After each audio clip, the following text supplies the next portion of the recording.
সূর্যের মতন চকচক করতে গেলে না তোমাকে সূর্যের মতন পড়ার ক্ষমতা রাখতে হবে। ইয়েস, আমি অরবিন্দ কুমার দাস। প্রিয় ভাই বোনেরা, আজকে তোমাদের মাঝখানে নিয়ে এসেছি অত্যন্ত দামি একটা ভ্যালুয়েবল কন্টেন্ট। প্রস্তুতি। স্যার, কিসের প্রস্তুতি? তুমি একাদশ বা দ্বাদশ শ্রেণীর বোর্ড এক্সামের জন্য পড়ছো। এখন তুমি ভাবছো আমার ক্ষেত্রে কি এন্ট্রান্সের কোর্স নেওয়াটা কি ঠিক এখন, বা যদি ঠিক হয় বা আমি কি এখন ভর্তি হব কি হব না। ক্লিয়ার? এটা নিয়ে পুরো A to Z কন্টেন্ট, পুরো স্ট্র্যাটেজি প্ল্যান।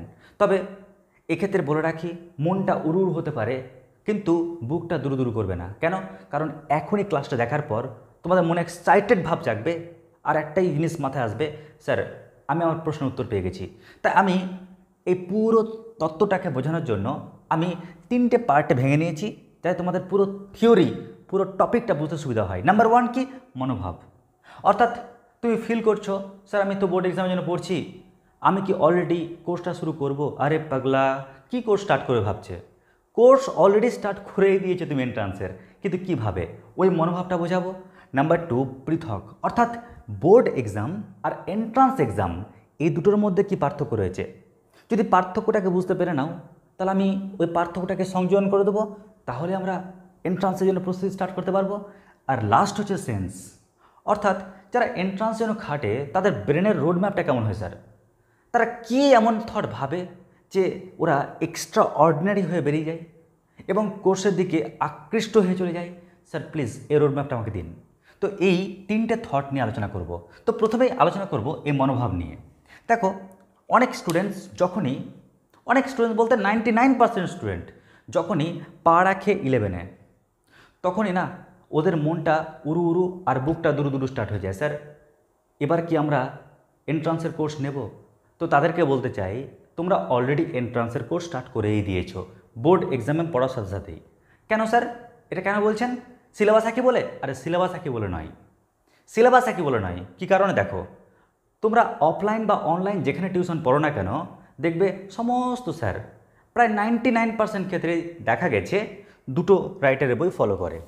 এক হচ্ছে কি এসএনদের বই, অর্থাৎ ছায়া প্রকাশনী, আর একটা হচ্ছে কি সাঁতার পাবলিকেশান। এবার এই দুটো বই, যে বইটাই ফলো করো না কেন, দেখবে এই বইটার না, যদি আমি ছায়া প্রকাশনী দেখি, তাহলে প্রথম পেজ উল্টালে দেখবে ওখানে লেখা আছে class 11 and all India engineering entrance examination. অর্থাৎ এই বইটা কেবলমাত্র 11-এর বোর্ড এক্সামের জন্য নয়, এটা 11-এর জন্যও, পাশাপাশি বিভিন্ন প্রবেশিকা পরীক্ষার জন্য। ঠিক একই রকমভাবে যদি কেউ মনে করো, স্যার আমি তো এই বইটা ফলো করি না, আমি ফলো করি এই বই, অর্থাৎ সাঁতার পাবলিকেশনের বই, তো এই বইয়েরও প্রথম দিকে দেখো লেখা আছে যে class 11 and all India engineering entrance examination. তার মানে তোমরা অলরেডি যখনই বোর্ড এক্সামের পড়া স্টার্ট করেছিলে, তখনই কিন্তু পাশাপাশি তোমরা এন্ট্রান্সের পড়াও শুরু করেই দিয়েছো অজান্তে। কারণ স্যাররা কিন্তু তোমাদের সেই বইগুলোই পড়ায়, সেই বইগুলোর A to Z কন্টেন্ট তোমাদেরকে দেখায়, সেই বইগুলোর অঙ্কগুলোই ধরে ধরে করায়। তাই অলরেডি তোমরা কিন্তু পড়াশোনা স্টার্ট করে দিয়েছো। ফলে এটা হীনমন্যতা ভাবার কিছুই নয় যে আমি কোর্স নিচ্ছি না। ভুল কথা। তুমি যে স্যারের কাছে পড়ছো ওখানে তুমি বোর্ড এক্সামের পাশাপাশি এন্ট্রান্সের কোর্সও অলরেডি স্টার্ট করে দিয়েছো। এবার তুমি বলবে, স্যার তাহলে বাকি স্টুডেন্টসগুলো কি স্যার পাগলা? এই ইনস্টিটিউশন ওই ইনস্টিটিউশন এক্সট্রা এন্ট্রান্সের জন্য ভর্তি হয়? দেখো, এবার কিছু পার্থক্য রয়েছে। কীরকম পার্থক্য সেটা দেখো। কিছু পার্থক্য রয়েছে, যেমন প্রথম পার্থক্য হচ্ছে কোয়ালিটির পার্থক্য, প্রশ্নের কোয়ালিটি। কারণ যখন তুমি বোর্ড এক্সামের জন্য পড়ো, তখন স্যারের মনোভাব থাকে আমি এমন প্রশ্ন নির্বাচন করব, এমন প্রশ্নের পরীক্ষা নেব বারবার যেটা বোর্ড এক্সাম রিলেটেড। যদিও পড়ানো হয় board exam plus entrance exam related. এবার প্রশ্নের কোয়ালিটি কেমন করে ভাগ হয় সেটা দেখো। টোটাল 3 ধরনের আমরা প্রশ্ন বইতে দেখতে পাই। একটা হচ্ছে বেসিক লেভেল, নাম্বার 2 কি বোর্ড লেভেল, আর নাম্বার 3 হচ্ছে কি এন্ট্রান্স লেভেল। এই 3 ধরনের কিন্তু প্রশ্ন দেখতে পাওয়া যায়। মনে রাখবে, যেটা বোর্ড লেভেলের প্রশ্ন থাকে দু রকম। এক হচ্ছে কনসেপচুয়াল ভিত্তিক আর ক্যালকুলেশন ভিত্তিক, সিসি টেকনিক, কনসেপচুয়াল ভিত্তিক এবং ক্যালকুলেশন ভিত্তিক। কিন্তু এন্ট্রান্স পরীক্ষায় যে অঙ্কগুলো দেখতে পাওয়া যায় সেটা কনসেপচুয়াল ভিত্তিক প্লাস ক্যালকুলেশন ভিত্তিক প্লাস অ্যাপ্লিকেশন ভিত্তিক। ক্লিয়ার? ওর মধ্যে খালি একটা গুণ বেশি থাকে। তো এই হচ্ছে একটা পার্থক্য কোশ্চেনের কোয়ালিটির। আচ্ছা স্যার, তাহলে প্যাটার্নটা কীরকম হয়? প্যাটার্ন বলতে বলতে চাইছি প্রশ্নের প্যাটার্ন কীরকম হয়। তো মনে রাখবে, প্রশ্ন সাধারণ পক্ষে দুরকম দেখতে পাওয়া যায়। একটা হচ্ছে এমসিকিউ বেসড আর একটা ডেসক্রিপটিভ টাইপ প্রশ্নের বেস। যখন তুমি বোর্ড এক্সামের জন্য খাটবে তখন তোমাকে এমসিকিউ এবং ডেসক্রিপটিভ টাইপ প্রশ্ন দুটোই শিখতে হবে। ক্লিয়ার? আর দুইভাবে প্রশ্ন থাকে। যখন তুমি অড সেমিস্টারে পড়বে, অর্থাৎ সেমিস্টার 1 সেমিস্টার 3, তখন তোমাকে এমসিকিউ বেসড হিসাবে পরীক্ষা দিতে হবে। আর যখন তুমি ইভেন সেমিস্টারে পড়বে, অর্থাৎ সেমিস্টার 2 সেমিস্টার 4, তখন ডেসক্রিপটিভ টাইপ প্রশ্ন পরীক্ষা দিতে হবে। কিন্তু যখন তুমি প্রবেশিকা পরীক্ষাগুলো দেবে, এন্ট্রান্সের পরীক্ষাগুলো, তখন কিন্তু সবটাই এমসিকিউ বেসড হবে। তুমি বলবে, ও তার মানে পার্থক্যটা এখানে হচ্ছে ওর সম্পূর্ণটা এমসিকিউ আর ওর কিছু এমসিকিউ আর কিছু ডেসক্রিপটিভ টাইপ প্রশ্ন সেমিস্টার অনুযায়ী। আর তোমার এখানেও পার্থক্যটা দূর হয়ে গেল।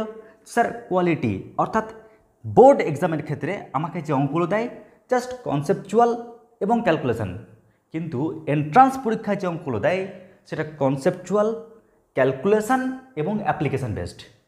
মাথায় রাখবে, বোর্ড এক্সামে তুমি যা অঙ্ক পড়বে হুবহু কমন পড়ে, কিন্তু এন্ট্রান্স পরীক্ষায় তুমি যা পড়বে অনুরূপ অঙ্ক পড়বে বা তার অ্যাপ্লিকেশন বেসড অঙ্ক দেবে। আচ্ছা, এবার চলে আসছি টাইম ম্যানেজমেন্ট। এটা আবার কীরকম স্যার? দেখো, যখন তুমি বোর্ড এক্সামের জন্য খাটবে, ক্লিয়ার, আর এন্ট্রান্সের জন্য খাটবে, তখন একটাই অঙ্ক, প্রবলেম একটাই। ধরো একটাই অঙ্ক যখন তুমি বোর্ড এক্সামের জন্য খাটছো, তখন ওই অঙ্কটা দেখবে সময় থাকে মোটামুটি 4 মিনিট। ক্লিয়ার? 4 মিনিট সময় তুমি পাবে একটা অঙ্কের জন্য। কিন্তু ওই অঙ্কটাই যখন এন্ট্রান্সের জন্য খাটবে তখন তুমি টাইম পাবে প্রায় 1 মিনিটের মতন। কেন বলো তো? কারণ যখন তুমি বোর্ড এক্সামের প্রশ্ন পাবে তখন দেখছো হার্ডলি সবচেয়ে বেশি 40টা অঙ্ক থাকছে, আর টাইম দিচ্ছে 1.5 ঘন্টা টাইম আর 40টা অঙ্ক। বাট তুমি যখন এন্ট্রান্সের জন্য যাবে তখন দেখছো অঙ্ক আছে 100টা আর টাইম মাত্র 1.5 ঘন্টা। তার মানে কি, ওখানে প্রশ্নের সংখ্যা বেশি থাকে, ওখানে প্রশ্নের সংখ্যা কম থাকে, কিন্তু টাইমটা ধরো একই থাকে। তার মানে কি, প্রশ্নের সংখ্যা বেশি থাকার জন্য আমরা এক একটা অঙ্কে কম টাইম করে পাবো।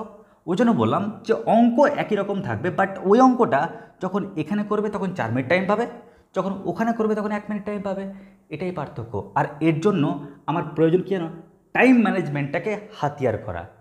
আর ওই কারণে আমি তোমাদেরকে শেখাই শর্টকাট টেকনিক, যাতে একটা অঙ্ক 4 মিনিটের অঙ্ক যেন তুমি 1 মিনিটে বা কয়েক সেকেন্ডে করতে পারো, তার জন্য দুর্ধর্ষ শর্টকাট টেকনিক।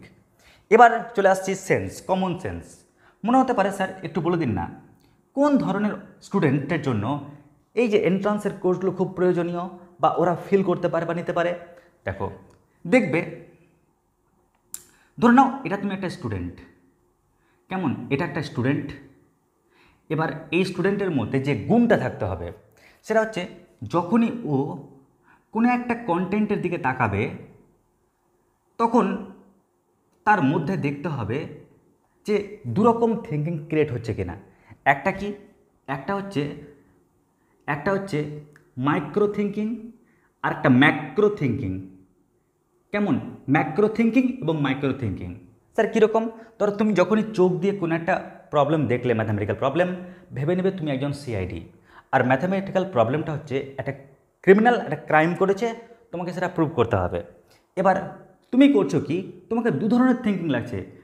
এই যে দেখতে পাচ্ছ ম্যাক্রো থিঙ্কিং মানে বাহ্যিক যে চিন্তাধারা, ওর মাধ্যমে আমরা বাস্তব জীবনের যে থিওরি, যেটা আমরা চলতি পথে হাঁটতে গিয়ে দেখি, যেটা আমাদের সারা জীবন মনে থাকে, ওই ম্যাক্রো থিঙ্কিংয়ের সাহায্যে আমরা বাস্তব উদাহরণের সাহায্যে আমরা কন্টেন্টটাকে ভাবতে শুরু করব এবং মাইক্রো থিঙ্কিংয়ের মাধ্যমে আমরা কন্টেন্টের গভীরে যাব, যাতে ওই কন্টেন্টের গভীরে গিয়ে ওই কন্টেন্টটাকে, ওই কনসেপ্টটাকে বুঝতে পারি এবং তাকে প্রয়োগ করতে পারি। ক্লিয়ার? মানে এই যে অ্যাপ্লিকেশান, তাকে প্রয়োগ করতে পারি। এই ধরনের যদি স্টুডেন্টস তুমি থাকো তাহলে কিন্তু তুমি অনায়াসেই কিন্তু এই কোর্সটি নিতে পারো, অর্থাৎ এন্ট্রান্সের কোর্সে জয়েন করতে পারো বোর্ড এক্সামের কোর্স করার পাশাপাশি। স্যার যদি আমার এরকম ক্ষমতা না থাকে, আগে বলে দিচ্ছি এই ডিজিটাল যুগে স্টুডেন্ট এই ডিজিটাল মাধ্যমকে এত অপপ্রয়োগ করছে যে স্টুডেন্টের ক্ষেত্রে কিন্তু ভাবনাটা না এক জায়গায় স্থির থাকে না আর। এই যে আমি তোমাদেরকে বোঝাচ্ছি, এই সময় অনেকে আবার ভাবছো আমার গার্লফ্রেন্ড কালকে আমার কী যে গিফট দেবে, এটাও কেউ ভাবতে পারো। তোমরা নিজেরা ভাবো, যদি যদি বাই চান্স রবীন্দ্রনাথ ঠাকুরের আমলে যদি হোয়াটসঅ্যাপ থাকতো না, আর রবীন্দ্রনাথ ঠাকুর যদি উনি হোয়াটসঅ্যাপ নিয়ে মেতে যেতেন, তাহলে এত ভালো কবিতা, এত ভালো গান দিয়ে দিতে পারতেন না, এত ভালো সাহিত্য দিয়ে দিতে পারতেন না। ক্লিয়ার? তাই মাথায় রাখবে একটা জিনিস, যে আমাদের মনকে কন্ট্রোল করার জন্য, আমাদের মাইন্ডটাকে কন্ট্রোল করার জন্য আমাদের কিন্তু একটা আলাদা রকমের শিক্ষার প্রয়োজন। আর মাথায় রাখবে কোন ধরনের স্টুডেন্টসের ক্ষেত্রে এন্ট্রান্স ক্র্যাক করা অত্যন্ত সহজ হবে, যারা কোনো একটা কন্টেন্টকে ভালো করে পর্যবেক্ষণ করে আর বাহ্যিক ম্যাক্রো থিঙ্কিংয়ের মাধ্যমে ও মাইক্রো থিঙ্কিংয়ের পরিধিটাকে বাড়াতে পারে। তো এ কী বিষয়টি, কী বৃত্তান্ত, অবশ্যই তোমাদের একদিন পুরো ক্লাসে ডিসকাস করব। তবে অনেকে এটা বলতে চাও, স্যার আপনি যেমন এখানে time management A to Z সব বললেন, আমাদের মধ্যে আর একটা প্রশ্ন থাকে। সেই প্রশ্নটি হচ্ছে, স্যার আমরা এতগুলো সাবজেক্ট, এই ফিজিক্স, কেমিস্ট্রি, ম্যাথ, বায়োলজি, এই সাবজেক্টগুলোকে সারা দিনে পড়বো, তার কি কোনো রুটিন হয় স্যার? অবশ্যই রুটিন হয়। যদি মনে করো আমাদের এই রুটিন প্রয়োজন, তবে অবশ্যই কমেন্ট সেকশানে ঝড় তুলে দাও অরবিন্দ কুমার দাস একবারে লিখে। ক্লিয়ার? পাশাপাশি তোমাদেরকে এটাও বলে দিই আবার, যাদের একটা মনের মধ্যে প্রশ্ন ছিল, একটা গুরুত্বপূর্ণ প্রশ্ন, স্যার আমি কি পারবো বোর্ড এক্সামের পাশাপাশি আমি এন্ট্রান্সের কোর্স নিতে, তাদের ক্ষেত্রে এই 3টে মনোভাব, 3টে থট তোমরা কিন্তু একবার পুনরায় ঝালাই করে নেবে। নাম্বার 1 কি বললাম? মনোভাব। তুমি অলরেডি পড়ছো এন্ট্রান্সের, যে বইগুলো ফলো করো, তুমি এন্ট্রান্সের কোর্স স্টার্ট করে দিয়েছো, খালি এবার তোমাকে একটু পৃথকীকরণ করতে হবে। স্যার পৃথকীকরণ মানে কি? কোশ্চেনের কোয়ালিটি।